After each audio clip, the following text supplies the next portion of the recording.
We are shown an event that happened to high school students after their supervisor left for a while. They found themselves in some unknown place where phones were not caught, and in front of them was a winged girl who calls herself a goddess and says that they were called in order to save fantasy. She also says that soon all the students will be moved to the Temple of Fantasy, where they will be met by the saint who received the prophecy and who will provide them with any help. One of the guys, Ohanu, decides to ask if there will be levels, skill windows, and so on. Will be. The girl, Chanmyeon, asks if there will be knights, the Middle Ages, and so on. Will be. Choi Kangmin wonders if one of them will become a real hero. No, because not everyone is endowed with equal power, and only after receiving the recognition and blessing of the gods, they will be able to become them. And the class president, Yubora, finally raises the most important question. How soon will they return home? The goddess does not have an exact answer to this. She simply says that if the future heroes defeat the demon lord, then the gods who gave them blessings will fulfill their wishes. The questions did not end, but the more there were, the less specifics the girl gave. And now the moment comes when the main character himself raises his hand, and then simply asks to be sent home. He is not a fighter and there is nothing for him to do here, to which the goddess asks the reporting question. The world is on the verge of collapse, so why do they turn a blind eye to misfortune and express a desire to continue their normal life? Kang Hansu replies that he can't be a hero because he makes his family worry. The girl studies it for a long time before announcing that everyone who also wants to go home should tell her right away. As a result, the high school student is still standing alone at the portal. He gets, like, on the ground, but very far from the school, near some forest. And behind, like salvation, someone's rustling is heard. Kang turns and meets with huge werewolves who have already managed to feast on some elf, and were aimed at him. This is not Earth. All the other classmates end up in the City of Saints, the prologue. They are met by a saint, Alsus the Master of the Sword. And also soon a princess appears, who falls because of her heels right in front of high school students. Athena is an archmage with the appropriate profession. Okan immediately started checking the status window before a lot of messages from various gods began to pop up, such as, a certain god evaluates heroes by their faces and others. You can get favor from them, and those who don't will. They just won't be needed. So, in this new world, their adventure began.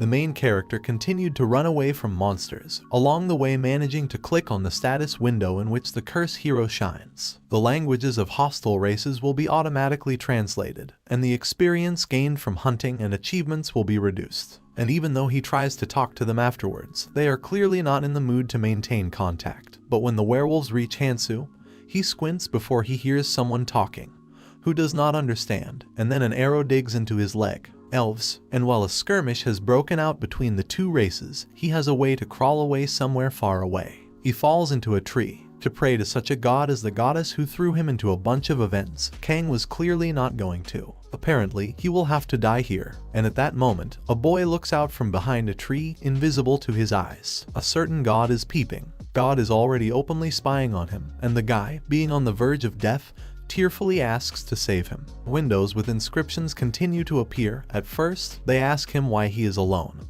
and not having received a specific answer, they are confused. There are no other gods here. The word outsider comes off the tongue, but the boy in the hood does not understand it. Hansu is lying about being a lone wolf running around in a mountainous area, and well, the interlocutor likes this term. He himself is not the same, but lies in order to help him. And it really works. A certain god helps him, the arrow splits, and his body feels much better. Next to the blessing, an outsider F appears, whose subsequent characteristics, all statuses, except death, will be reset, and something terrible will also happen if the wolf leaves the wilderness. But since he has gotten better, now he can try to escape from his abusers again.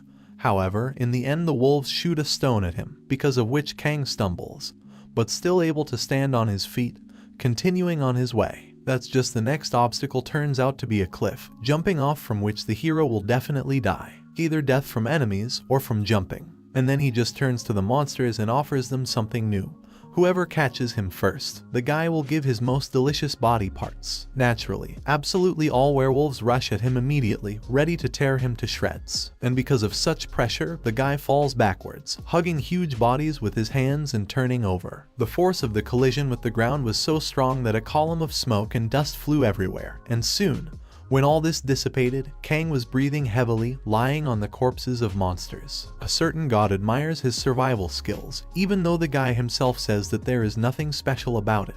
He barely gets up before he hears one of the werewolves still muttering meat, trying to reach him and stab him with a dagger. Unexpectedly, his status window even opens, level 3 Blue Moon Butcher. Maybe because of him, the monster remained alive after such a height. Apparently, there will always be enemies stronger than heroes, as in typical MMORPGs. Kang grabs the stone in his hand, intending to end the life of a werewolf. Meanwhile, in the temple, the saint talks about the blessing in the level. If with the latter it is enough to accumulate experience from killing creatures with status windows, then it is difficult to get the first one. High school students almost do not listen to her, thinking that having received such power, they will become invincible. But many people get tense when a girl says that the gods will constantly watch them, even in a dream, even in the shower, but there is nothing vulgar about it. Chan Ming sees it in a more positive way, for which he even receives a blessing, the charm of F. But a certain goddess does not like that she begins to use her charm left and right, so the girl receives a curse, punishment F. The saint says that as soon as a person receives a curse or blessing, it will not disappear until death itself. Also, the higher his rank, the stronger the effect, and once he raises it, he will never be able to lower. Meanwhile, the hero takes the weapon from the werewolf, noticing that the level has not risen at all, and God does not give any specifics. He decides to move on before bumping into the pack again. Well, this is his chance. The guy doesn't change tactics much. He ties a vine to a stone, swinging it in the air. The werewolves had just noticed his presence by this time, while Kang was about to show the monsters what centrifugal force is. In fact, if he just avoids death, then the blessing will take care of everything else. He manages to deal with all the wolves, and then ask one about where the village is and what kind they are. The gnoll points him aside and then asks him to spare him. But after all, Kang promised that he would just hurt him less and not spare him, right? In the temple, they arrange a rest, telling that tomorrow high school students will begin their full-fledged training in fencing and magic. Okan is immediately asked if it is possible not to study at all, because, apparently, he is too self-confident, which is why some immature god pays attention to him. The next morning, everyone was already lined up, waiting for Princess Athena. At the same time, the guy gets the blessing special. You are the most special hero in the whole world, and only you can feel this blessing. Well, he has nothing to do here. The guy gets to the city square of the prologue. He goes immediately to the Guild of Mercenaries, where he decides to sign up immediately, as it is done in many games of this genre. And then a red-haired lady approaches him, who warns that it is very dangerous and he needs to return home. Okan himself thinks that this mercenary is some kind of princess in disguise. That's why he decides to catch her, inviting her to his team. The immature main god is dying of laughter. By this time, Hansu manages to deal with another pack and find out that the village is located in the west. His god says that he absolutely does not care about what is happening.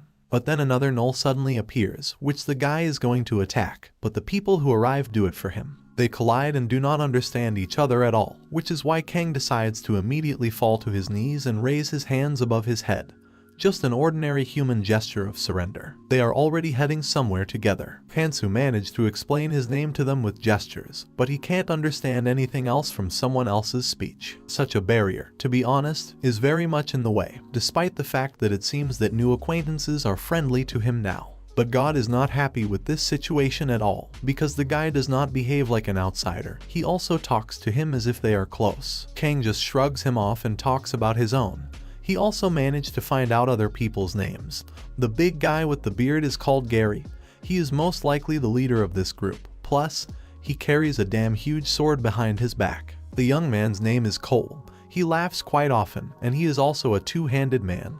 He owns 2 swords. Misa is the girl who wanted to shoot him with a crossbow. She just distracts him by pointing somewhere in the distance when they go out into the open. Smoke, if not from a fire, then from someone's houses. God again notices that he is not behaving like an outsider. Literally a minute later, the gnolls appear from behind, who clearly intend to tear up the entire team. And Hansu is really going to attack first, but he was outpaced by Cole and Gary, who rushed to the attack. Bad or good, but everyone starts to protect him, and even he managed to save Misa from strong jaws during one of the attacks. And it seemed that here it was, an idle and a common victory, but for some reason the group is not particularly happy about it. Despite the protection provided to her, the girl still directs her crossbow directly into his chest and shoots, caught where the heart is. The world disappears before my eyes. We can understand what men and the girl are talking about. They considered the kid dangerous, especially when he took out a dagger, but now he can't even be sold into slavery, so they'll just have to sell everything he has. Missa reports that she did not hit the heart, so Cole needs to be more careful, but the latter decides that it is necessary to end this just right.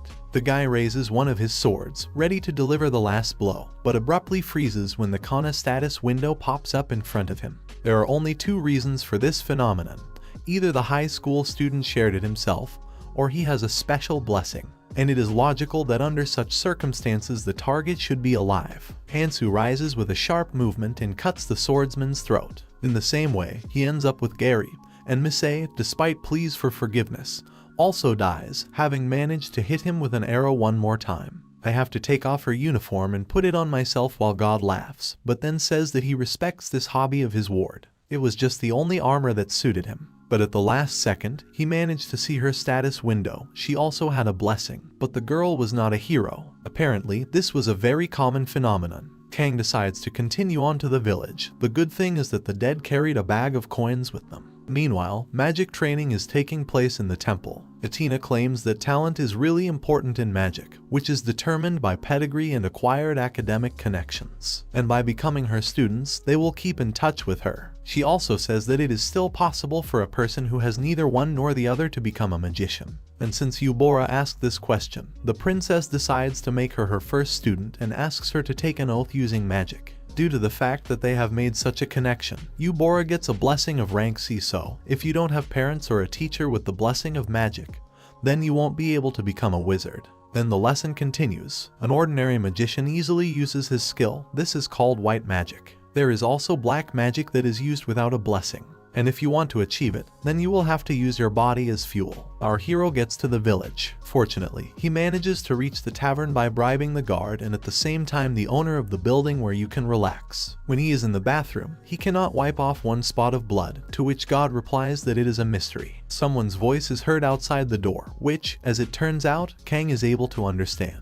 Judging by his curse, this is a representative of a hostile race. The guy gets dressed and grabs his dagger. The high school student still decides to open the door and hide the weapon, since judging by the conversation, the village head himself may appear before him. So it turns out, and he looks, by the way, like an ordinary person, even though he is young. And I came to see for myself what kind of a foreign traveler this is. Another man warns him to hide his status window. And in general, the headman assumed that some elf spy would be in front of him, because the village has a very strained relationship with them. The gnolls, who lost their territories due to the greed of the first, began to attack people, and the survivors created this village to take revenge. A certain god for some reason looks very upset. The man asks his last question, why didn't the paralytic drug affect the boy? Hearing this, Hansu immediately grabs his dagger, pressing the blade to someone else's throat with a sharp movement, but his hand cramps. It is useless to resist, so soon the boy finds himself in a kind of cell, while the man is angry at the elves,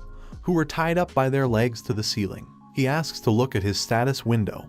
His name is Karmazin, so not only does he have the blessing of madnessy, but also the curse of Elfsea, which says that the headman has become their enemy and his lifespan has been shortened. Now it becomes more difficult to kill the enemy, especially since he is a black magician. And in order to prolong his life, he needs to sacrifice someone. Naturally, the guy will become one. Kang calls out to the headman, to which he responds with displeasure, rejoicing that the guy does not start begging while he is distracted by whipping the still living elves in bags to death. His actions are completely immoral, so the high school student himself decides to take him by trickery. He talks about how he understands what it's like to walk down a path that no one can recognize. Karmazin is delighted that now he himself, apparently, has become an outsider, which means that he should become the only wolf. Actually, that's right, the lunatic still wants to kill him. However, after that, for some reason, the headman becomes more supportive of him and chooses some elf, whom he throws off with chains on a circle for sacrifices. Apparently, the hero will stay alive. But when everything happens, the man needs the consent of the victim, which he receives from the fact that they promise the unfortunate elf that he will let his girlfriend go. After the ritual, Hansu realizes that for some reason the gray-haired man is not getting any younger, to which he receives an answer that the headman in front of him is not a person at all. He says that when he was of our race, because of the curse, he immediately became sick and old, and if then a wandering magician who proposed an experiment would not have looked into the village, then wouldn't make him a gnoll, not a werewolf. No, Karmazin just has the top of a hyena on his chest, a hybrid of those who have a grudge against the blonde-eared creatures. And it seems that this is condescension, because the man himself puts his palm on the guy's shoulder and says that today is the most wonderful day, and he was finally able to know who he is. And then he adds that he uses the life of a high school student properly. Apparently, you can't run far from death. How sad. We are shown the formation of Princess Athena. She was called the genius of the magic kingdom of archmages, and she herself has always admired hardworking people. Being a princess took up most of her time, but thanks to her talent, she didn't have to put much effort into it. And despite the fact that Eubora heard explanations about the academic connection and pedigree, she still wanted to learn the whole skill on her own. That's why the princess chose her as her first student. Later, the archmage explains to the girl that if she wants to strengthen her magic, then she should imitate the magic of her teacher or parent. Thanks to the patronage, the royal family inherits some of the talents of their ancestors. It is because of this that they are able to use outstanding flame magic for many generations. But she can create something out of ice with her own. And after that, Chan Myung raises the question of how to use magic for those who do not have a blessing. A real hum rises, during which the princess asks who will become her second student. Naturally, everyone is torn, which is why a more or less friendly class becomes enemies who will fight for a place. After that, she continues the lesson, saying that you can acquire your own magic through training and practice, but it does not look like black magic at all. The latter requires sacrifices during each use. It is impossible to master it yourself. Already in the village, the guy sits in the call circle before the headman asks for his consent. We need to act quickly, otherwise life will really end here. He asks Karmazin about his last wish, to see Misa for the last time. Hansu lies that he is the boyfriend of a dead girl, but the man doesn't really believe him, because he knows that her boyfriend is Cole. Fortunately, the high school student again manages to get out by saying that he is her ex, and if the headman still does not believe him, then let him sniff. And really, he smells like a girl, so he's not lying. Does he have any other desire? Kang asks him to let him go free if he can survive the ritual, and it would seem that they made a deal, but the gray-haired man is so nasty that he takes it as consent, which means that you can start a sacrifice. During it, the whole body hurts, but by some miracle the guy managed to get out of the rope and hit the man in the face. The world is fading. The headman is shocked that the guy managed not only to deceive him, but also to survive the ritual. The outsider's blessing removed all the effects and even restored his shortened life. But now you have to fulfill your part of the deal, right? The boy grabs a dagger and examines the bound elves. He frees the blue-haired woman and throws her over his shoulder, immediately rushing to the door while Karmazin, still surprised, looks at their backs. After all, he needs to meet with Messiah, who is dead. But the headman is no longer so positive. He is just about to use his black magic, as he abruptly chokes on his own blood and begins to age. What kind of status does this guy have? Who is he anyway? Kang pulls out his dagger, shouting that he is an outsider's apostle, while a certain god tells him not to put on airs, and then he himself is embarrassed. And maybe by killing the headman of the 13th level, he will finally be able to raise his own.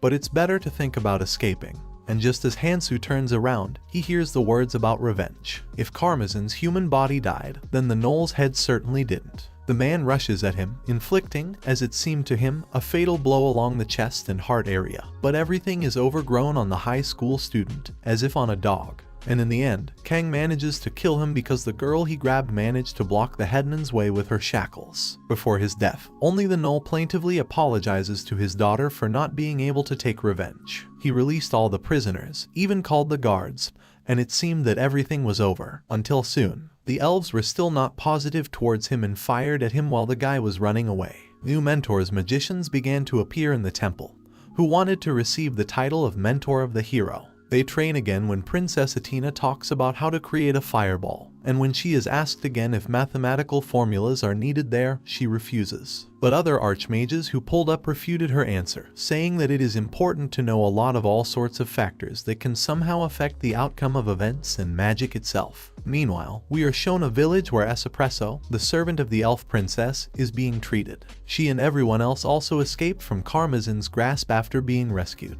Her friend comes to her, who says that they have lost track of the boy. It turns out that they attacked him because of a dagger with a royal emblem, which makes the maid very angry. She even calls all people ordinary animals. Here the barely alive elder Celeblus comes into the room, in which royal blood flows, but because of eternal life she became the elder's toy, and stayed in the basement the longest. On the contrary, she is even grateful to the person for saving them. What Hansu used was a breach of contract. If it is terminated, then everyone should pay the same. Parmesan underestimated the life expectancy of the boy and self-destructed, and the blue-haired one is going to find him. It turns out that a certain god was spying on all this, who immediately returns to his outsider, asking if he is alive at all. Hansu is alive and well, but stuck in the foliage of a tree. We are shown how fencing lessons are held. The master leads them to the banquet hall, where there is a huge table with drinks and treats. He is not very happy with the fact that the guys think of this art only as some kind of ignorant fight, so he asks the captain of the knights to arrange a sparring that takes place between him and Alsus. The first one, by the way, manages to defeat and injure the blonde,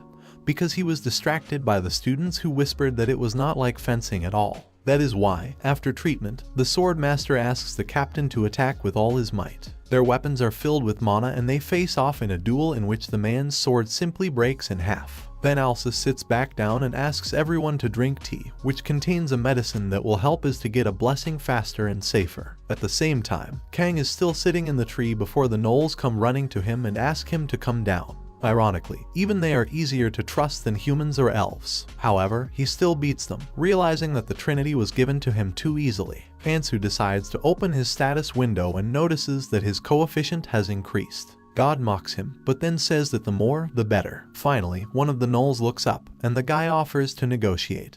He is ready to give him elven meat if the wolf answers the question. He is interested in the gnoll swordsmanship that the elder used. But it seems that the gnoll does not really listen to him, so it will probably have to explore their habitat. Alsus, standing at the head of the table, keeps looking at the students, who continue to drink and eat and also talk about something violently, whispering about something, while the man himself begins to say that, although talent is needed in magic, but if they have time and money, then anyone can learn fencing. And he says this with such a smile, as if he himself does not see anything in his words, although he openly hinted that talent, roughly speaking, can simply be bought. Teenagers sitting at the table are constantly doing everything they can. Someone is listening to the master. The boys are arguing that it's not that. One of the girls is dozing at all. It seems ready to fall face down into the table at any moment. The blonde continues, saying that in addition, the art of swordsmanship comes from. But he is immediately interrupted by Choi, who puts the already empty cup on the saucer with a loud bang, shouting for another drink to be served to him, although he himself, roughly speaking, does not look very good. Saliva drips from his mouth, and his face is completely blue, as if the skin tone was going to merge with his hair. The blonde one only laughs loudly from him, saying that for today the hero Kanman can stop drinking, since the efficiency decreases if the students drink a lot at a time,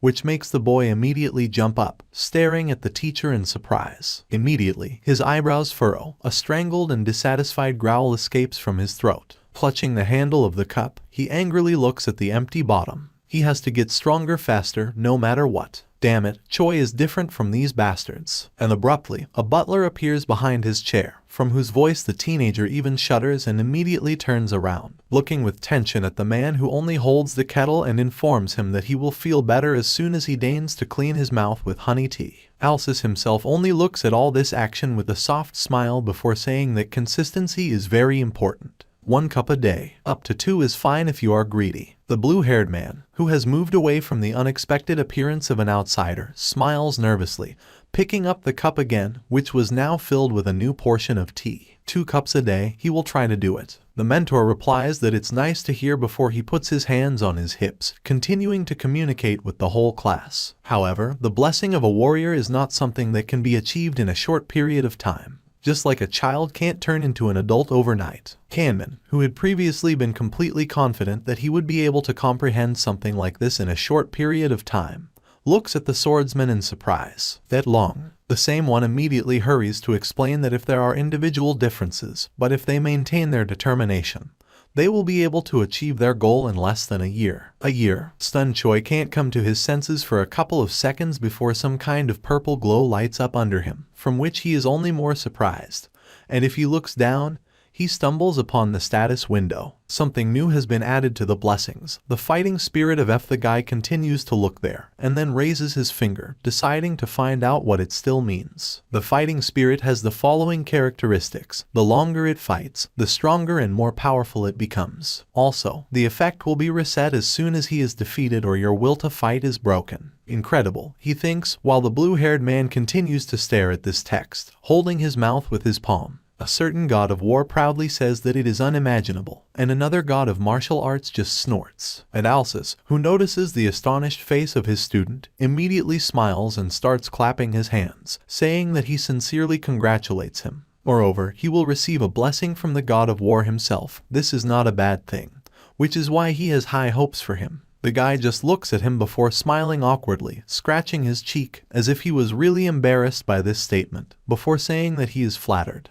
Well, if that's the case, the man rests his palms on the table and with a huge smile says that first of all, now he will teach everyone present how to hide his status window. Meanwhile, in the morning in some forest, one of the gnolls, with brutalized eyes and open mouth, screams meat. With might and main, rushing forward before biting into the body of a small boar, still continuing to yell meat, meat. While this action is watched by a completely dumbfounded Hansu, whose face, in general, expressed no emotion other than mild surprise. Still remaining silent, he thinks a little. It's been a few days since he started following this particular monster to observe the power of meat. Chewing on someone else's flesh, the gnoll turns its head towards the guy, flashing its red eyes, looks at him for a while before instantly tearing itself away from its breakfast, starting to growl insanely and immediately rushing at the main character like a wild beast, not remembering anything of what they talked about last time. But Kang does not seem surprised at all, continuing to stand exclusively in one place, only muttering "Oh my god,"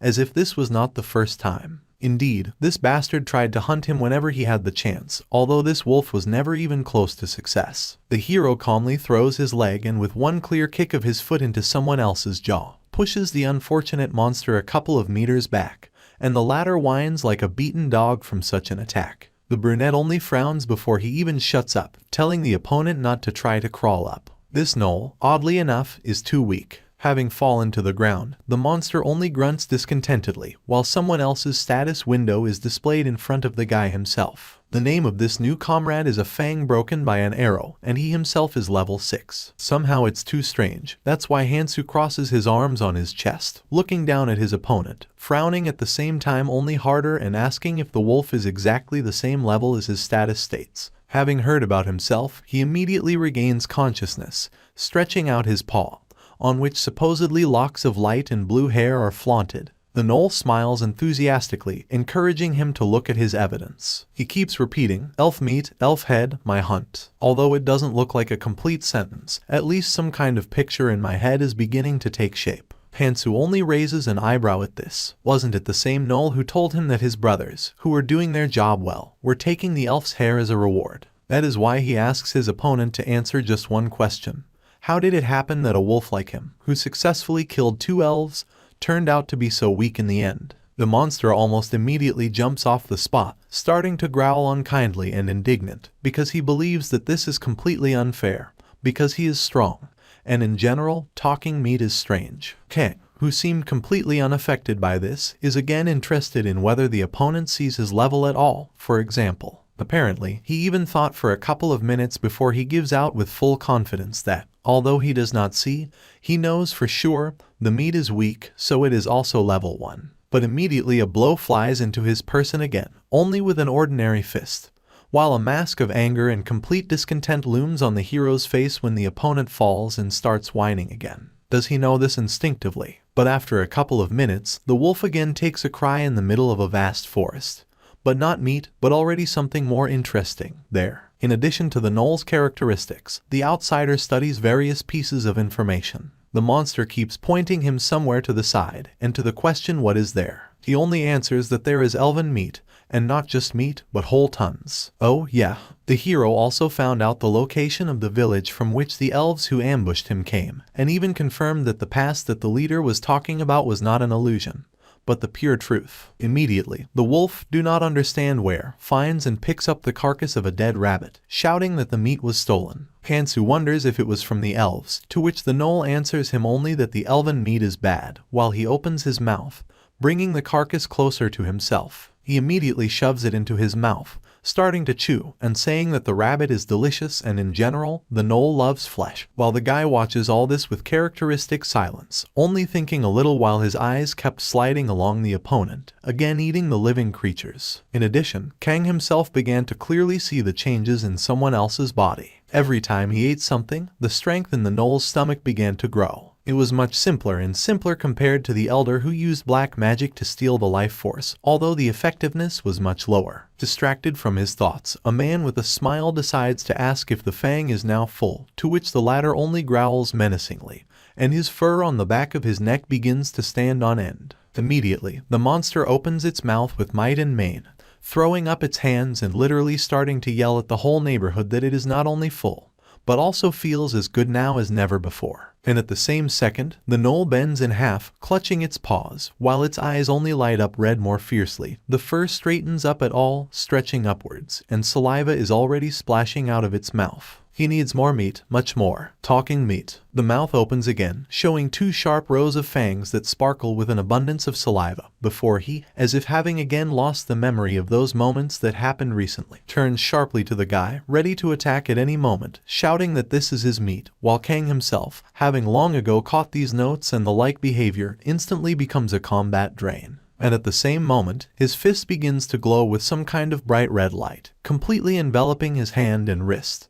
And the other equal rays reach out to him, as if from the air. Hansu himself starts running towards his opponent, thanking him with a smile. In the end, it was with his help that he managed to figure out why it was called the power of meat unmistakably. The guy instantly jerks forward, before at one point he just sweeps through the monster, waving his fists in the shape of an X, cutting him literally in half with a wild scream before stopping at a distance. The front part of the gnoll's body just falls to the ground like a sack of potatoes, and the rear part even manages to stand on its feet instinctively for a while, as if it was ready to jerk as far as possible at any moment, while the dark-haired man himself is breathing heavily, looking at his palms, which were still burning with that red light. The monster, being on its last legs, only turns its head to him, carefully looking at the opponent who defeated him, before it begins to groan, saying that this meat is strong, but how did it work at all? The hero only turns his head to him, flashing his eyes and smiling without malice, clenching his fists again. Although they were together for a short time, but it was very useful. And all this thanks only to him, fang, broken by an arrow. Soon, when the guy appears in front of him in full height, looking down again, the monster reaches out to him with a clawed paw, asking if the talking meat is also a gnoll. Kang only flashes his eyes again, continuing to look at the dying wolf in front of him, before saying that, no, he is a completely ordinary person. And his gaze falls back to his burning palms. It's something like a chemical reaction that occurs because of this strong emotion. Amazing. And the gnoll's greed in wanting to keep feeling full. Moreover, the brunette immediately turns to the side, starting to walk away from the corpse of the wolf. Meanwhile, a certain god, who levitates nearby, is very puzzled by the outsider's changes, and then says that this is the power of meat, while Hansu himself reports that he does not think anyone will be able to use it. And if he didn't have the blessing of an outsider, wouldn't he have died the moment he used the power from the depleted life energy? Although it seems that gnolls always fill it with meat. The blessing of this god. Before he runs out of strength, he is reset with the help of this very blessing, and does so every time the hero is exhausted. This is how the eternal cycle happens. The guy just giggles, holding his mouth with his hand, and asks if it could be even cooler, to which a certain god chastises him, saying that he behaves very childishly, which makes Kang immediately clear his throat.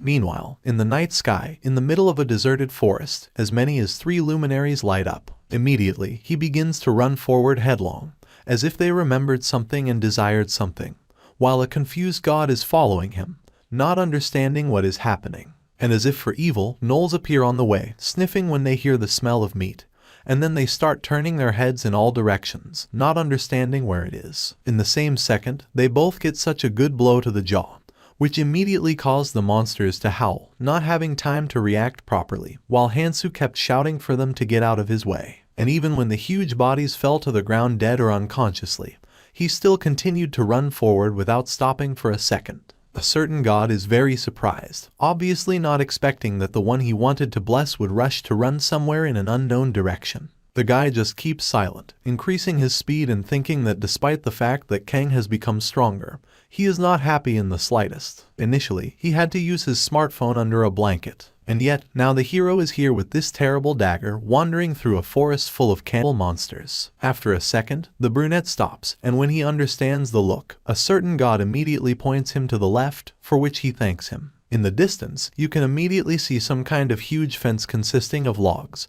through which something bright, like a bonfire, shines through. A smile plays on the face of the stopped guy again with might and main, before the hand itself reaches for the dagger, pulling it out of the sheath. Okay, and now, should he go and punish these fantastic barbarians with the power of fantasy? The guards wandering together are chatting about something, which for the hero himself sounds like a simple set of sounds, behind which there is not a single gram of meaning, and it seems that they are completely heading in the other direction. Meanwhile, the youngster himself was watching their movements from the bushes. Kang was going to sneak through somehow unnoticed, but there are more guards than he expected from the very beginning. Even if it seems that there are only 2 of them, this is only a small part. In a slight tension, he looks away, pursing his lips. One good thing, he managed to memorize the scheme of the village in advance. Immediately, his gaze stumbles upon a certain god who stands nearby and calls his ward to go now. What? So suddenly, the guy doesn't even twitch, still continuing to monitor the guards, while God keeps insisting that it's time to move out, already openly starting to kick his subordinate in the shoulder with his foot, pushing him to the side faster. Why is he trying to be useful at all? Hansu really doesn't understand what's on his mind, but his own instincts say the same thing, which is why the dark-haired man quickly jumps off from his hiding place, instantly starting to move towards the fence, past which a small detachment with a torch recently passed. Stopping near the logs, he raises his head up, sticking his tongue out of his mouth and squeezing his dagger harder in his palm. Will he be able to? This is his chance. Sitting down, after a while he furiously plunges the dagger almost completely into the tree with a thud. The next second, he is already in the air, jumping up, leaning on a sharp weapon, and then completely jumping over the top of the fence, not forgetting to pick up the dagger while his cloak is fluttering in the wind. Literally a second later, he landed on the other side, resting his feet on the ground, before straightening up and inspecting his surroundings. A kind of fort consists entirely of wood, even has a variety of passages and bridges that connect one part of the tower to another. It seems that he is a real lucky guy, since the rest of the guards are simply not observed nearby. A certain god immediately appears next to him, smiling contentedly and fervently telling him to be grateful for help, to which Kang himself only grins and reluctantly says that he will always be eternally grateful, although he does not look sincere in this at all. After a second, his gaze rushes forward again, and he continues to smile, as if he had just not personally made his way to a completely alien base, where he could not only be killed, but even somehow crippled. Soon a man in a helmet appears from some door, rubbing his palms on some white rag, simultaneously humming something to himself and not noticing at all what is happening around him. But at the same second, the guard shudders as soon as a guy approaches him from behind and puts his own hands on his shoulders, while the blonde babbles excitedly about something, clearly unable to even look at who is behind him. And then, literally a minute later, the man begins not to babble anymore, but to really scream when the guy, flashing his scarlet eyes, sharply and accurately plunges a dagger into someone else's neck, piercing the carotid artery, which instantly causes blood to flow in different directions like a fountain.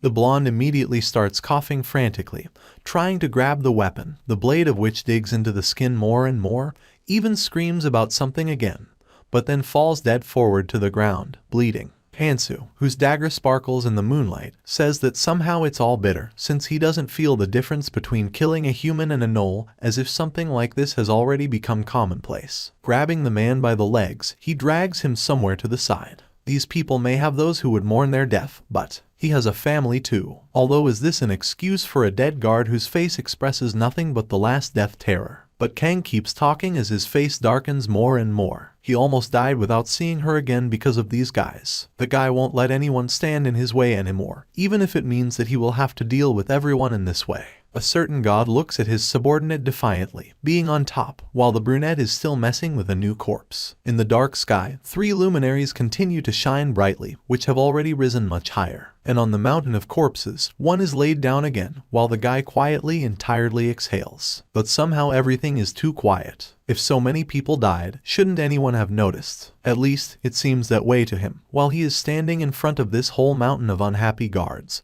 and a barely discernible god is watching everything next to him. The penetration here was fascinating, but the hero saw only mercenaries. So how will he manage to find the elves? A certain god now looks down on him, but the guy himself does not seem to pay attention to it at all, continuing to develop his thoughts further, chatting out loud. Both elves and humans need a bathroom, so where can these big-eared ones be? But immediately the creature mocks the slow awareness of the outsider, while he responds with displeasure to this notification, saying that he should not be mean. And only a second later, someone's indistinct voice comes out of nowhere, which still means nothing to the hero, but he shudders, instantly responding to it. It was some girl walking with a lantern, and it seems that she was discussing something with the guy who was walking next to her. And then it turns out that they are not alone at all, and she may not even communicate with her interlocutor, since people, or even elves, are walking next to them, with bags on their heads, as if they were prisoners or slaves at all. Hansu, watching with interest all this action from around the corner, notices that this is a very interesting turn of events. Meanwhile, some girl is sleeping on the bed, who is not really covered with some kind of musty and very light blanket,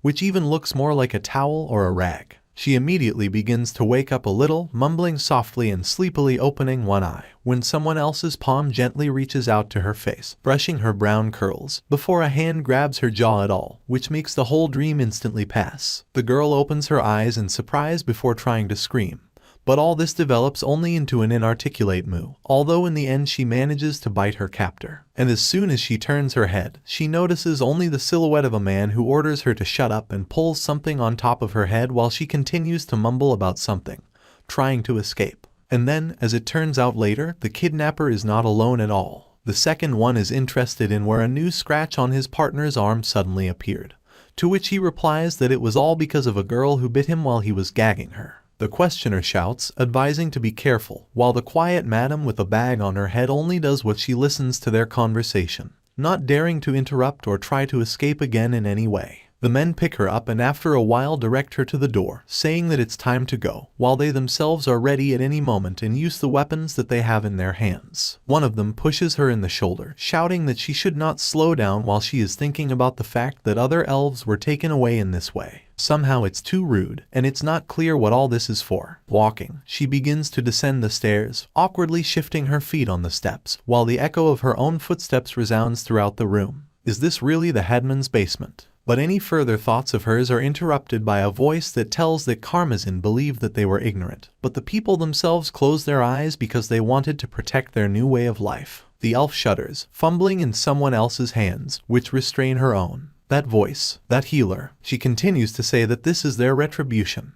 while almost all the elves crowded below, on whose heads all the same bags were put on, giving either anonymity to themselves or to their kidnappers. She continues to talk again, having gathered the unfortunate in a huge pile, while her own comrades are standing next to her, for letting their best friend fight alone. One of the guys immediately shouts, clenching his palm into a fist, saying that he heard it in the dining room. These elves are against humans, and if they let them live, they will take homes and families again. The older man, who is wearing armor, tells the healer that he told the others to stay inside, as something is happening in the village. Even the mercenaries shouldn't come out now. She only remains silent for a while, as if considering the answer before closing her eyes, and then advises them to start as soon as possible. The kidnappers, who previously accompanied the elf, immediately grab their weapons. In the name of Karmazin, one speaks for their fallen comrade. And at the same second, the sharp end of the sword pierces some elf in a bag in the chest, piercing almost through, which is why she does not have time to orient herself properly, and even scream, before instantly bending in half, falling dead. That's just the weapon, as it turned out later, was used not by one of the guys, but by the same bald man in uniform, who without delay pulls his sword out of someone else's body, which was covered in blood no less than the blade itself. With tears in her eyes and a frozen expression of horror on her face, the girl does not have time to say anything, because death comes instantly. Goodbye, espresso. Blow after blow, the fall of one body after another, the ringing clang of iron chains, which did not bode well. Once everyone has been killed in different ways and by different people, one of the guys reports that there is only one elf left. And their faces, in fact, are quite unkind, but reflect a grimace of complete disgust for the lying corpses, as if they are not even worthy of enjoying an ordinary existence. And the only one turns out to be Celeblus, who was tied to a chair. What should they do with her? But the elf begins to talk herself, despite the fact that no one gave her a word. Isn't their goal to kill her like the others? And she asks it so seriously, as if it was so simple and logical for her, like putting two pieces of a puzzle together. One of the guys starts saying that he caught her trying to leave the village, but the second one immediately interrupts him, informing him that this person is quite high in the hierarchy, and they don't know how the elves will repay. The blue-haired woman only lowers her head down, pitifully shifting her eyebrows to the bridge of her nose. She immediately says that she understands how all the people here feel, but the murder of their savior. In the girl's head, the face of Hansu instantly pops up, who personally fished her out of the infernal hands of the headman, who tortured the elves solely on his whim. The face of the elder herself instantly changes, becoming more angry and irritated. Now there was no question of any understanding or pity. Murder to protect their secrets infuriates her. The same burning and corroding one's own flesh. But one of the kidnappers immediately offers her a small deal with tension. If she keeps it all a secret, then they will let her go. But Celebliss does not think so, immediately starting to shout that. Does he really believe so much that the agreement based on threats will be fulfilled? In the end, it's just not reasonable. And at the same moment their little scolding is interrupted by the healer. She puts her palms together, asking the elf why she goes so far. In the end, even if she lied, she would be able to escape. But she just grins. Let them take this opportunity to find out. Elves don't lie just to save their lives. Yes, and she says it with such a face, as if she really believes that she can somehow convince her kidnappers. A man in armor immediately points the blade of his bloody sword at her. Then they don't. They will do it as painlessly as possible. That's the verdict of the executioner. Is this it? He swings his sword, with a certain cruelty looking at the unfortunate elf, who does not even flinch and does not try to turn away, just looking at her own killer. But immediately something is banging, and the next second someone else's screams are already heard, which do not portend anything good. Celebliss herself sat with her eyes closed, fully accepting her inevitable fate, before blood splashes on her pale face, instantly bringing her to her senses and forcing her eyes open. What is it? Why did this happen? She immediately raises her head up, looking at how the bald head flies off somewhere to the side, staining everything in its path with her blood. It looked not just terrifying, but really creepy. All the pompous seriousness falls off the blue-haired woman's face when she directs her gaze forward. Now her eyes are wide open with real horror, while only one question escapes from her throat: how? In front of her, with a bloody dagger in her hand, stands the very savior, to whom such a murder of many people was not difficult at all. The guy looks at her with his red eyes. They do not look particularly impressed, while he is asked again a question, the meaning of which he simply cannot understand because of the curse. The girl is still looking at her savior in shock, as if she saw a ghost, and not an ordinary person. And how not to be afraid of someone who so dispassionately and simply killed others. She quietly asks about something, still not understanding how she should react to this, but naturally, everything that comes out of her is just an incomprehensible set of sounds and symbols that coalesce into a question. Kang looks at her with the same surprise, as if he himself did not expect to see an acquaintance, but after that he himself says that they seem to have met again, continuing to dangerously hold the hilt of his dagger, which was still slung over his shoulder. In any case, he should first. Immediately, as soon as he turns around, two guys kidnappers start shouting about something, preparing their weapons.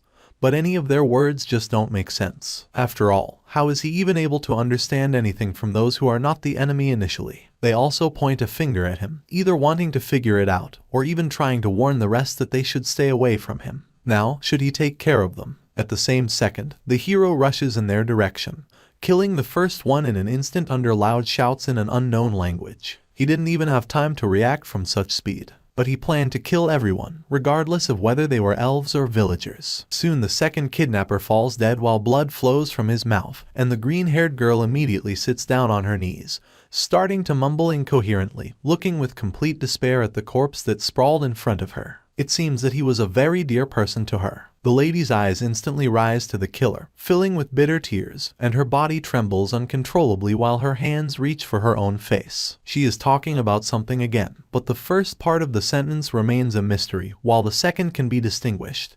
Just a bitter and pathetic save. Hansu immediately stops, putting his blade away, noticing that he even seems to understand and know this language. Of course, it's wonderful to hear clear speech, but what a pity. Abruptly, the blade passes through someone else's skin, piercing it to the point of blood, which makes the girl immediately start screaming and instantly jumps off the spot. As soon as she reaches the door, she starts banging into it with all her might, continuing to yell and beg to save her. Before the hero with burning eyes notices this, silently looking at the blue-haired woman for a while. And then a flying dagger pierces through her head, causing her to make her last dying cry, wheezing at the end. A second later, the body begins to fall, resting against the wooden door, and Kang himself is still in the same position in which he threw his weapon. Nothing is displayed on his face, not the slightest drop of regret or bitterness. Standing next to another corpse, he thinks that it turns out to have been much easier than originally expected. It was a good idea to start with a strong man. Immediately, the bound elf also gives her voice, which now does not look shocked, but just wary, as if at any moment the boy could kill her too. She's either trying to convey something to him, or muttering about something else. The guy who was pulling his dagger out of someone else's head at that time looks at her, asking himself what she was talking about, because it was impossible to understand a word of the lady's attempts to start a conversation. Immediately, a status window appears on the head of the new interlocutor. The level of the Celebliss is the 12th, and there are a lot of blessings: Tamer A, Life C, and Pure Legacy B, and of course, where without curses. The nobility of V, the elf herself, it seems, does not even understand that now they literally see her soul. Or maybe, on the contrary, she strives for this. The dark-haired man comes closer, being a little surprised and interested. He hadn't seen it before, so maybe the girl is showing it on purpose. He has only one blessing, and she has as many as 3, and even high ranks. Instantly, another window appears, on which the tamer characteristic is painted. The abilities of the animals that you have tamed are slightly improved, and the probability of taming cautious individuals increases significantly. Is this blessing necessary for training? But even it is useless without the animals themselves. Hansu immediately thinks, scratching his chin and looking away. In any case, there is only one reason to open your status window. After a minute, he turns back to the girl, wondering if her name is really Celebliss. She immediately begins to smile, because, apparently, at least such a small overcoming of the language barrier makes her insanely happy. She starts babbling about something again, and the only thing that could be made out from the stream of words was the name of the elf. The lady continues to smile, more good-naturedly, as if she could reach him, albeit in this way. Maybe he doesn't feel anything because of the outsider's blessing, but it's all a little bit. With an empty expression on his face, he just continues to look at the captive, completely unable to find words. And would she be able to understand him? Immediately, a certain god reports that he is experiencing severe discomfort, and also emphasizes that the hero is an insider, simultaneously throwing up his palms and puffing in discontent, as if wanting to beat him, while the guy himself only groans and rolls his eyes in discontent. With defeat, he sits down on one knee, saying that he knows everything while still holding the dagger blade forward. Moreover, if he does not remain the outsider, he will receive punishment, right? The celebrity, it seems, starting to strain again, follows his actions, again asking about something that cannot be translated into a language he understands.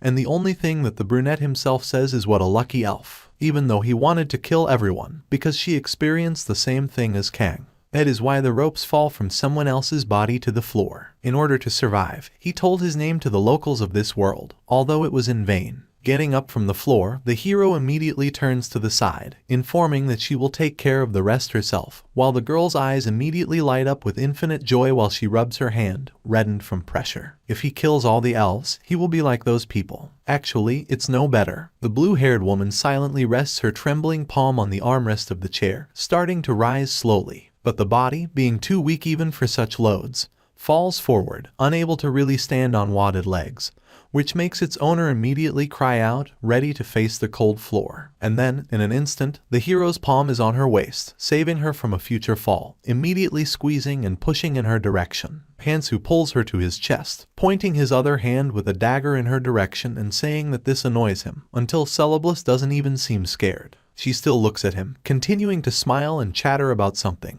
before the only word he managed to understand was his own name from someone else's mouth. He immediately seems surprised by this, while the girl straightens up in his arms. He immediately wonders if she really knows his name, to which he receives a completely reliable answer, the second part of which was again simply lost due to the language barrier. Everything is as calm on the street, the lights are in place as at home. Once outside, the hero walks along the street with the blue-haired girl, informing, either for himself or for the interlocutor, that so many people have already died, but for some reason everything is still quiet, as if no one noticed the mountains of corpses. Immediately, the guy decides to ask his mentor, asking how he thinks, what is the reason, but a certain god says that he is not in the mood for communication, importantly folding his hands on his chest. Kang only mutters discontentedly that he has taken note of this, while an incomprehensible elf looks at him, perhaps thinking that he is chatting with emptiness or air at all. We need to get rid of her as soon as possible so that God doesn't get angry, but the hero can't trust anyone in this village. And the forest is full of gnolls. The trio stops near a familiar wooden fence. First they need to get out of here. After a couple of minutes, light hair and a dark cloak can be seen in the air, which are fluttering in the wind from the jump.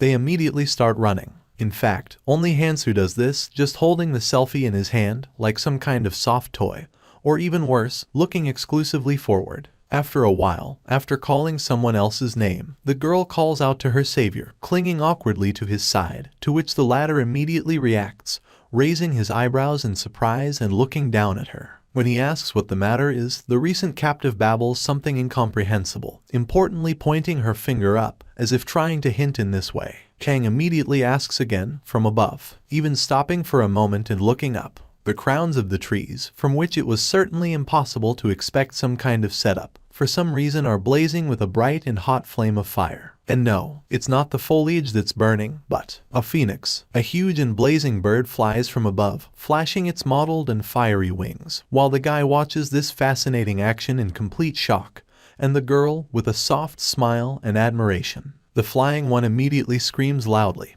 opening its beak and starting to flap its wings more than ever, and then swoops down like an arrow, landing on the ground in front of the heroes, while the hero still does not understand what is happening. And the elf in his hands does not even dig, continuing to look at the creature that appeared with a smile. Even if he himself is fine thanks to his cheater's blessing, this frail young lady may burn out. And even though now Hansu is looking at his companion with tension, she doesn't seem to notice it at all.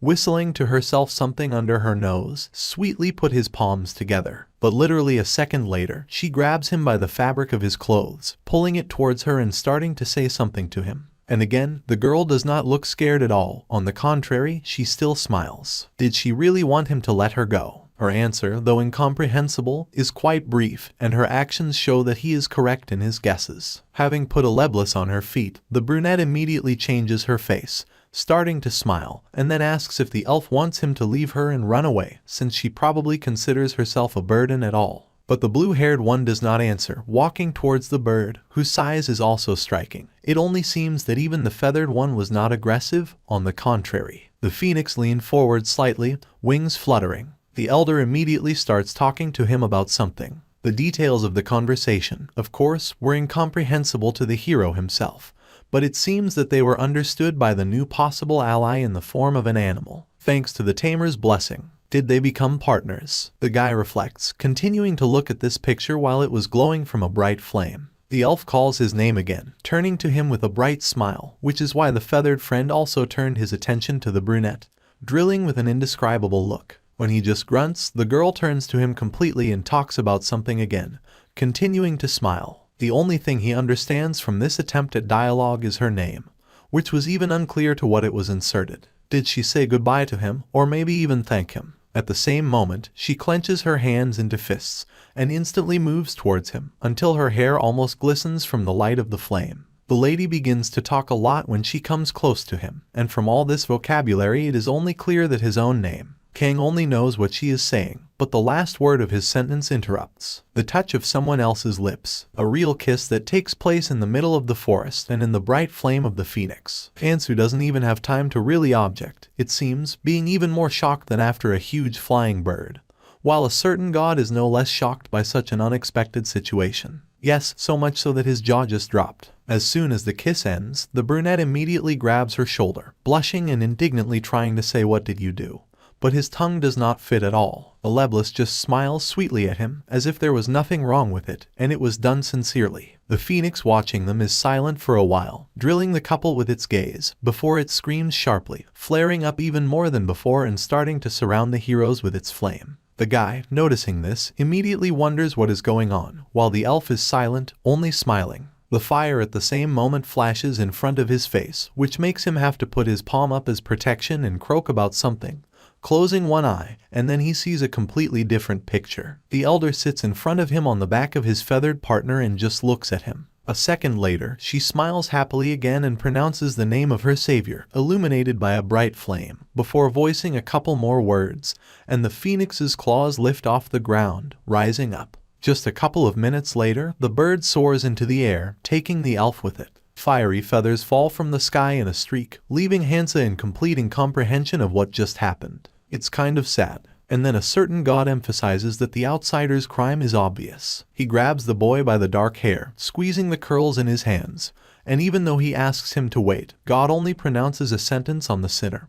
He pulls the hair, sitting on his shoulders and huffing discontentedly, trying in every possible way to reach him, while his subordinate only yells, shouting that he is actually upset because of her, this no less. Embarrassingly pressing his fist to his lips, the hero says that this is his first time, and he himself can't believe that she repaid his generosity with sexual harassment. But immediately his eyes catch some kind of purple glow, from which he freezes in shock, unable to escape anymore. And a certain god himself stops pulling the youngster's hair, staring ahead with his mouth slightly open. A status window flashes brightly in front of them. What's it? The purple status window indicated that in addition to the outsider's blessing, another new and unknown one appeared. Elfes, a huge smile instantly appears on the guy's face, and his eyes express not only shock, but also great joy. A new blessing, and even of a high rank, is it not a miracle? A certain god, still sitting on someone else's shoulders, looks at his ward with suspicion. He begins to feel uncomfortable, either not very happy that Kang got something besides his outsider,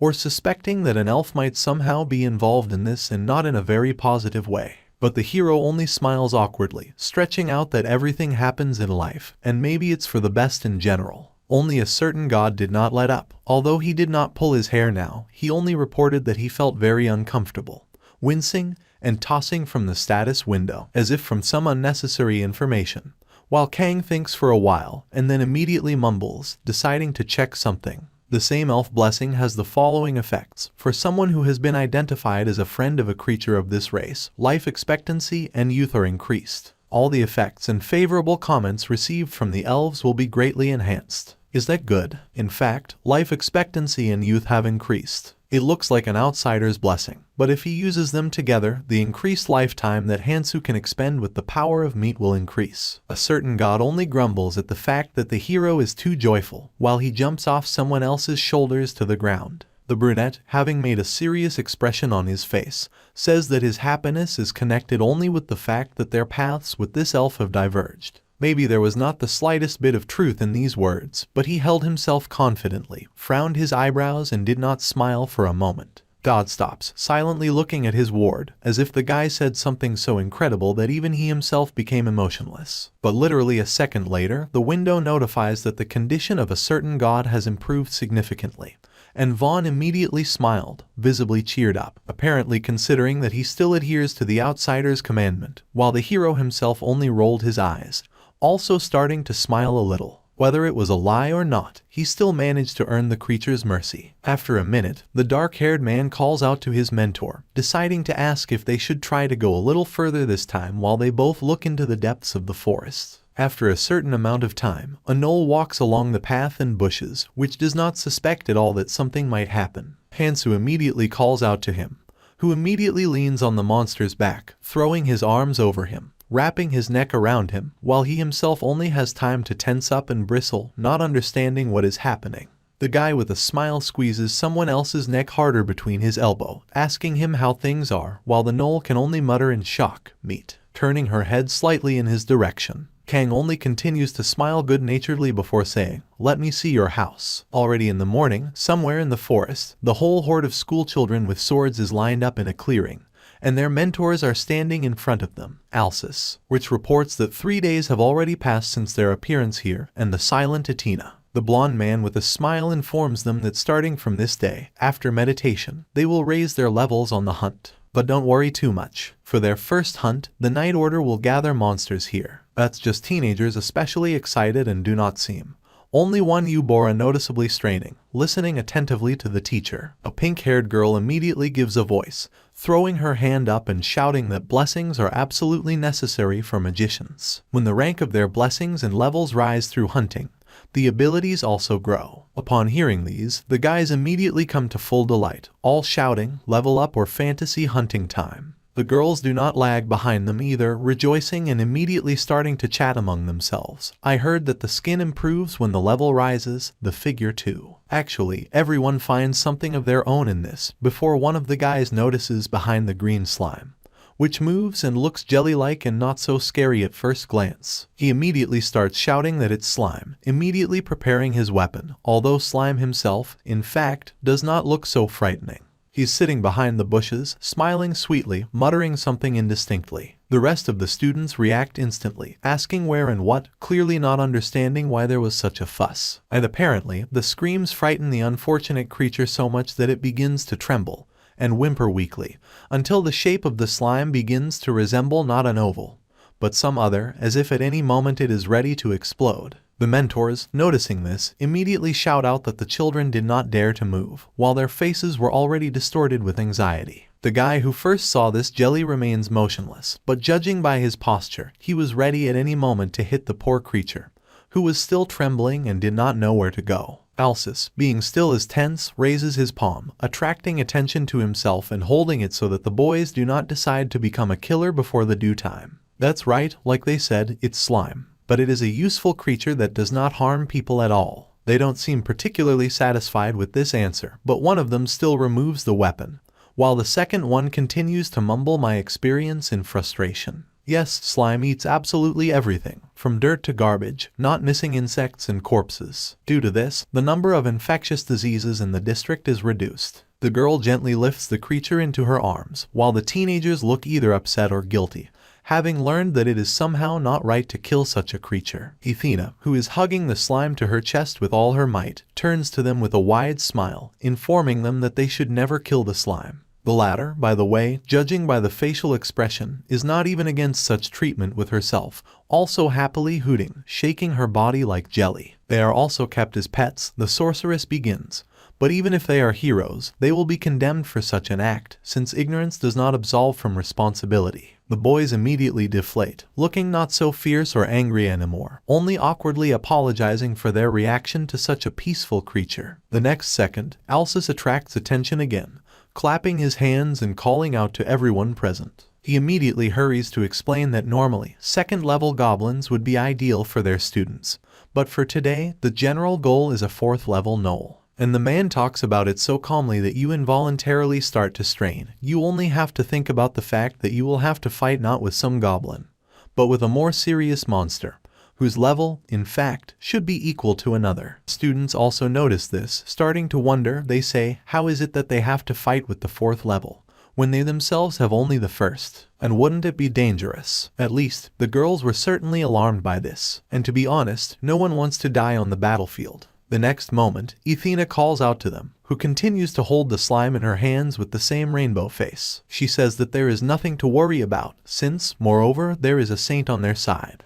Therefore, even if they die, they will be resurrected immediately. It seems that this does not calm the teenagers at all, and they immediately begin to whisper among themselves, looking even more alarmed, asking each other about the word die they heard. Alsus, it seems, sensing the general tension, approaches his partner, starting to laugh nervously. He says that with the people gathered here today, they can even handle orcs of the 6th level. To be honest, it sounds and looks quite unconvincing. Until their luck leaves them, the blonde adds, it will not come to death. Doesn't sound very encouraging, does it? A huge gnoll's hind paw, completely covered with fur, steps on the ground. And the worst thing is, he's not alone. 2 monsters approach the teenager, growling something and chatting about something. But for ordinary people who do not have such a curse as K, these monologues do not understand at all. The 2 who are going to deal with slime before immediately notice a new problem. One of them shouts that they are here, immediately raising his sword, while the other rejoices more in the experience than the opportunity to test his fighting skills. From behind, their classmates don't seem so positive at all. The gnoll with the silver fur screams about something, straining his muscles and immediately getting into a pose, while the overconfident guy shouts that all the monsters belong exclusively to him, and immediately grabs his sword, rushing forward. He jumps up from the ground and even manages to strike with his sword, shouting at the same time, "That's it." But the attack fell only on the massive arm of the creature, which opened its mouth wide and yelled about something, defending itself without any problems. And apparently, the teenager's confidence closed his eyes so much that he did not even manage to react to what happened literally a second later. Huge claws in an instant pass along the eyelids of a person, cutting through the skin and leaving deep wounds, causing the latter to cry out loudly. His eyes. The dark-haired man falls to the ground, clutching his bloody face, continuing to moan in pain, while a gnoll towers over him, who certainly does not look as friendly or stupid as with Hansu. Oh no. The animal growls angrily, clutching someone else's sword in its paw while its frenzied irises glisten in the night. The guy just manages to turn to face him, holding onto the wounds, from which blood was oozing with might and main, while tears began to flow down his face. The gnoll starts growling mindlessly again before the scream is heard again. One of the girls gets a kind of slap on the back of the head, which makes her scream and lose her sword, not having time to really react to everything that happened. The guy who first noticed slime and completely break his arm takes it back. The wolf did not even skimp on the fact that then he also struck in the shoulder blade, which is why the brunette also does not restrain his yell while blood gushed from his mouth. Literally a second later, another girl reacts to it all, putting her palm forward, in which a fireball or something similar to it immediately begins to light up brightly. She turns to Noel, calling him petty and orders him to let her show her magic. But the balloon inflates so much that it just explodes in her hands, which, of course, makes her scream, not understanding how this could have happened at all. When everything stops, she looks at her hand, in which the fire is slowly burning down, spreading smoke on the wind.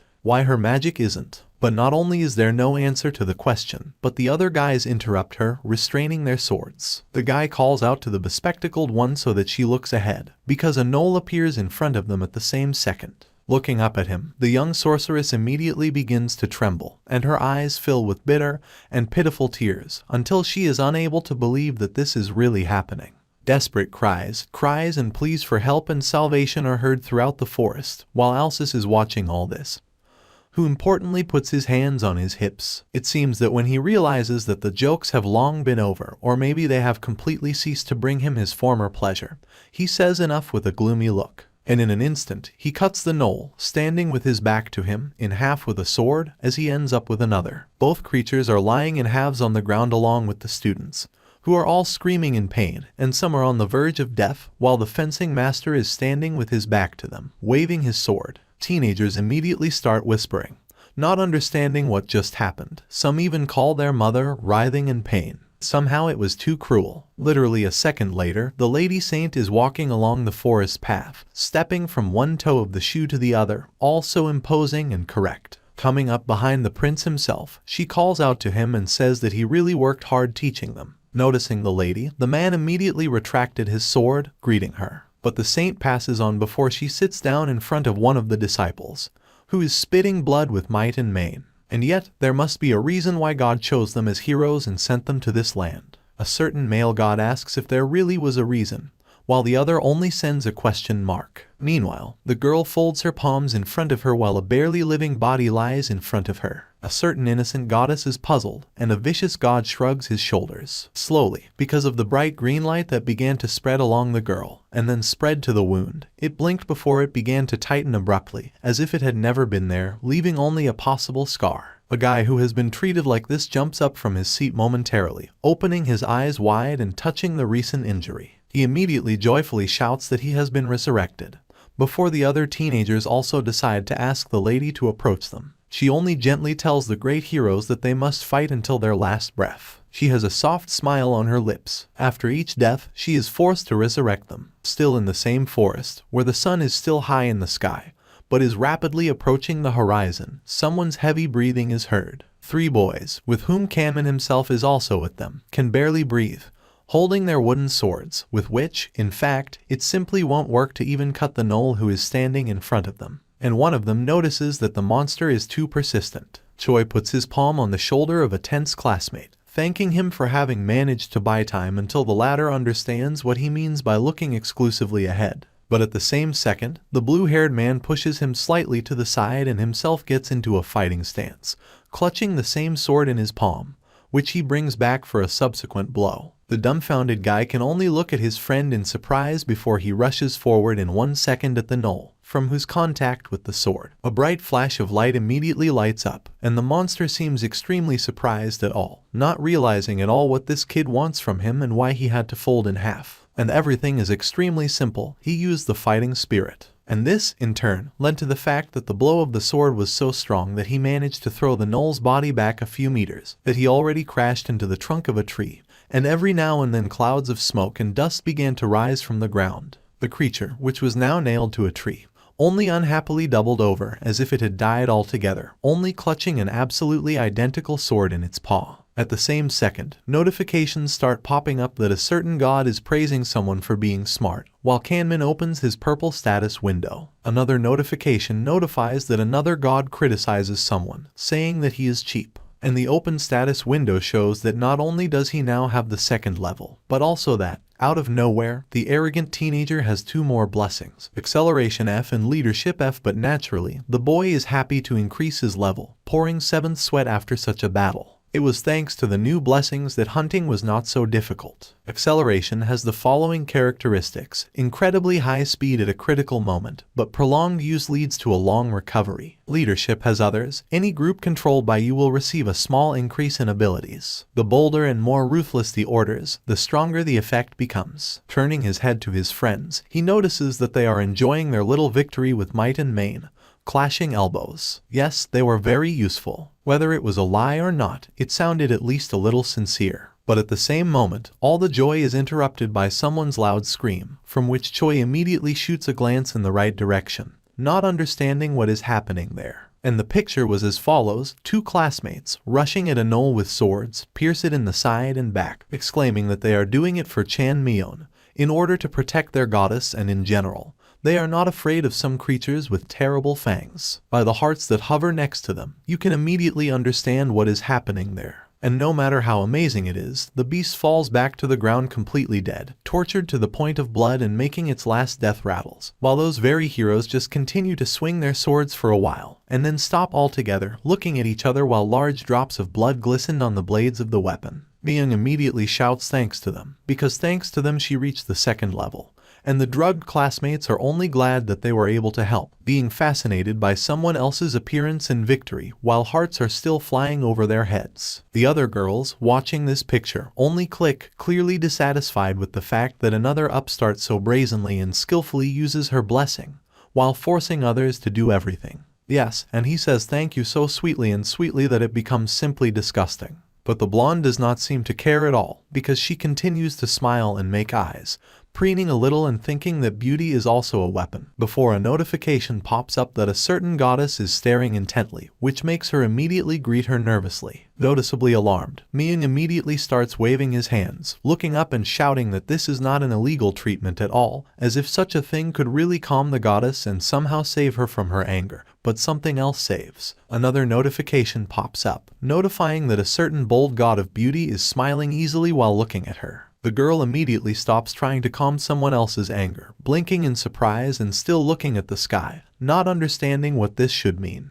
And as if by magic, a new blessing appears. The color of beauty, which has the following characteristics. Beauty is both relative and subjective, but Chan is an exception. She is also freed from the manifestation of physiology and the need to keep the body in good shape. She, continuing to look at the status window that has appeared, almost screams with joy, immediately smiling and saying that this is absolutely perfect for her. And then the same guys appear on the side, with the help of which she managed to raise her level. They immediately say that they will protect her, since this is exactly a job for men, for which she immediately sweetly thanks them and says that she must trust them while the Trinity with Choi is watching this picture. And although the leader himself looks at it without any shadow of a smile or emotion, his friends who were standing behind seem to be beginning to doubt their choice, awkwardly scratching their necks. And then they awkwardly leave him, asking for forgiveness and informing him that they will help him later, while the guy only looks in their direction in surprise, not understanding why such a sudden change of situation. They're friends, so why? But the answer comes almost immediately. Classmates go to Myung, who continues to kindly coo with everyone. Now she has 4 defenders. Wow. The blue-haired man just grins, pronouncing someone else's name and continuing to watch the laughter drama. Not bad, very good. Well, if that's the case, then he decides to move himself towards the two remaining girls who are chatting sweetly among themselves.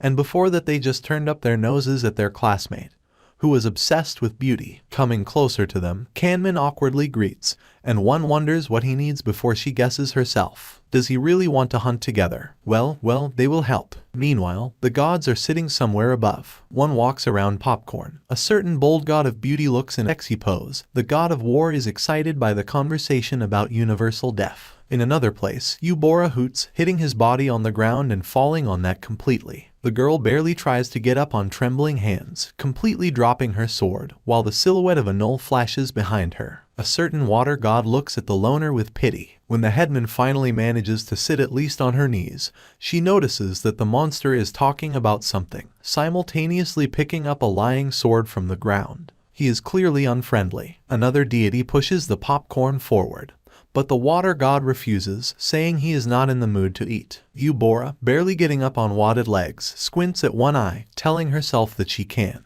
before a bright fireball appears in her palm, which in 1 second becomes a real fire that blazes several meters ahead. And he is so strong that he almost burns the unfortunate Knoll alive, who did not have time to properly assess the situation and was defeated. His fur instantly gathered into smoldering embers, and he only has time to shout about something, as if asking something, before he falls to the ground, becoming a completely lifeless corpse. After this, the headman begins to breathe heavily, sitting down on the 5th point, and she opens her status window. Finally, the 2nd level. And besides the blessing of the hero and magic, she had a weapon. Maybe she's not the best, the girl thinks, looking at her results with pride, but this is just the beginning. A certain god of water has calmed down, and the god of war is rooting for her at all. Rising from his seat, he returns his sword, slightly embarrassed, thanking creatures from heaven. The wooden sword feels so light. Was it because of the new blessing? Weapons, your body will be a powerful weapon in all situations. All the tools you possess will be restored as well as your body. Continuing to examine her status window, she visibly shudders when she hears someone's guttural growl coming from behind.